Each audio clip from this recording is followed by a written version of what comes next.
Secretary of State. I think that's a great idea. Michael Watson. Good morning, sir. How are you? And good morning, my friend. Look, I completely agree with the Chuck E. Cheese there. That place is tough.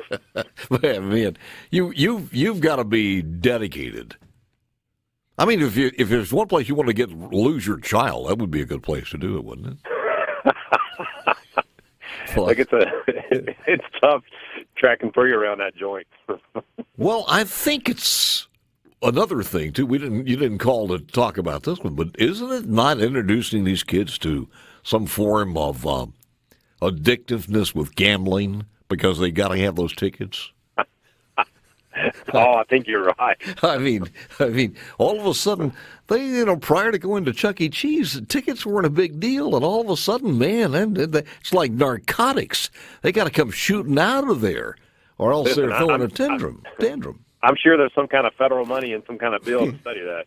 Yeah, you got that right. All right, polls have been open for 8 minutes and 33 seconds now. They close at 7 o'clock tonight in another one of the restrictive states that make it hard on you to vote because of ID. So your thoughts on what's going on in Georgia, and I say that sarcastically, of course. Well, it's ridiculous, Paul, and you mentioned it earlier on when we've got Stacey Abrams out there in New Jersey celebrating their law, and Georgia's actually more accessible to voters, but she's castigating it. It's just the left and how they work. The hypocrisy is alive and well. When President Biden is clearly lying about elections, the President of the United States, it's unfortunate to see that in these days and times, but it's expected from the left.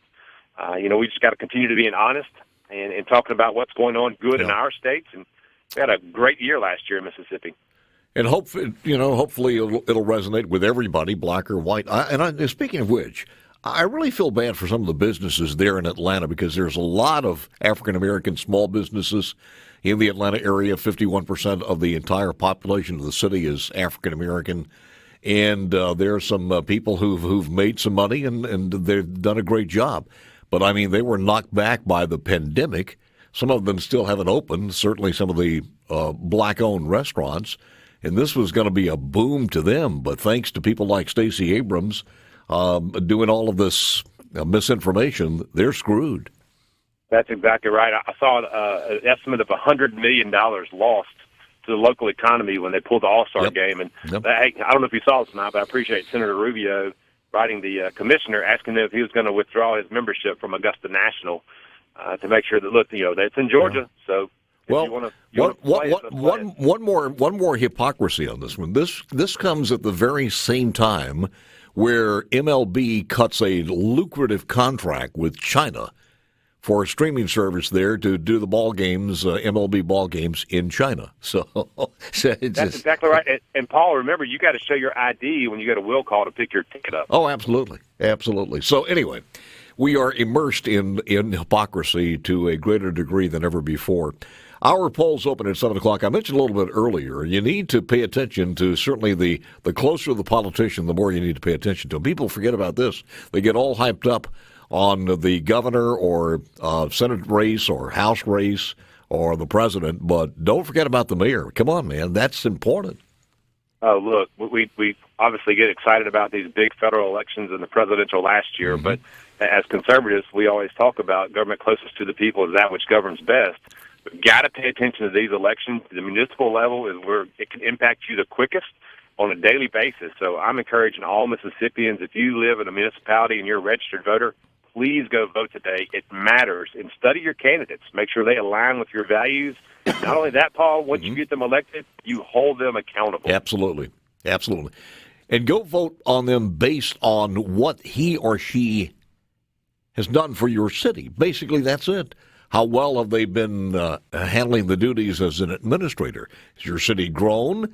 Has your city seen a decrease in crime, et cetera, et cetera? And that's what, not that you know somebody who knows him or her, period. That's exactly right. Results matter.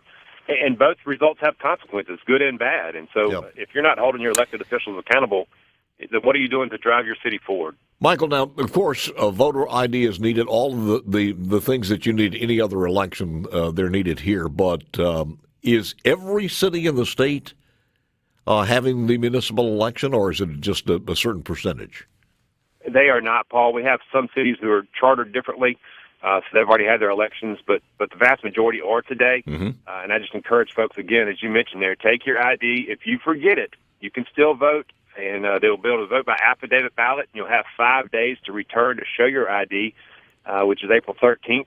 So just get out and vote, and make sure, again, that you encourage your neighbors, encourage everyone you can to go vote in the polls. I'm at a precinct right now in Moss Point, Mississippi. We've got about 15 to 20 of our staff out around the state to make sure that our elections are fair and run justly. So we'll be checking in all these precincts, making sure that they're following the rules. And, again, we want to make sure that Mississippians trust in the process.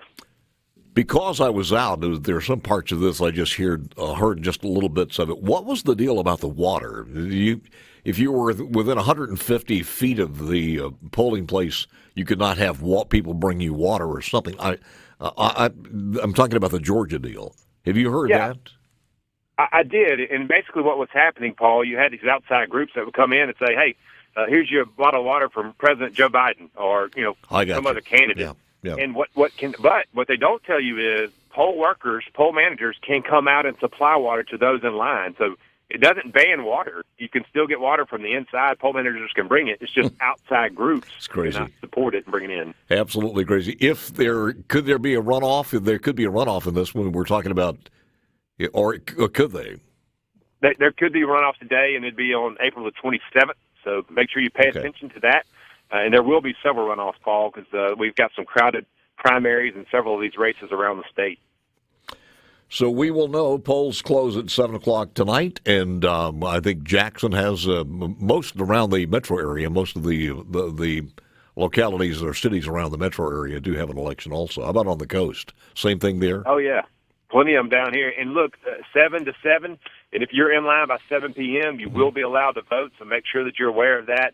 And, yeah, Paul, we've got elections all over Mississippi. We've got folks from north to south going to check these precincts. It's important that Mississippians see us in the precincts, knowing, look, we're watching, make sure they're following the rules, because if you can't trust this process, and look, H.R. 1 just completely blows it away, unfortunately. But if you can't trust the process, then how do you trust democracy in action? I don't know if we had this particular situation in any parts of the state, DeSoto County or on the coast or even in the Jackson metro area, where a city has extended their through expansion, and it's larger than it was before. Have you registered? Have you not registered? I guess if you go up there and they say you're not registered in that city, then what happens then?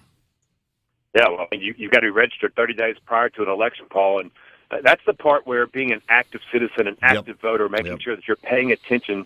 If the city does expand and you're brought into new areas of the city, make sure that you understand, hey, am I a registered voter or not? If I'm not, I need to go make sure I update my information to know which precinct that I go vote in. So it's important to be an active citizen, and that's part of it too.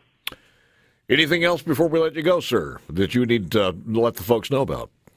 Look, it's a beautiful day to go vote. It matters. Too many people died for this right, so let's not take it for granted.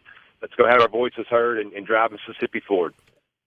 One thing that I mentioned right before the break there is the fact that H.R. 1 has the possibility of taking redistricting away from the locals or the states and handling that in Washington. It's almost unfathomable that they even discussed that. It's crazy, Paul. It is a complete federal takeover of the election process. Not only redistricting, but you talk about automatic voter registration, you talk about ballot harvesting, you talk about ballot drop boxes. Look, the list goes on. Voter ID is just blown out. It's unbelievable what they're trying to do. And look, I'll give it to the left. Once they get power, they get aggressive. Yep. This is going to tilt the scales to their way for the rest of election time. I think so. I think this is checkmate if they do that.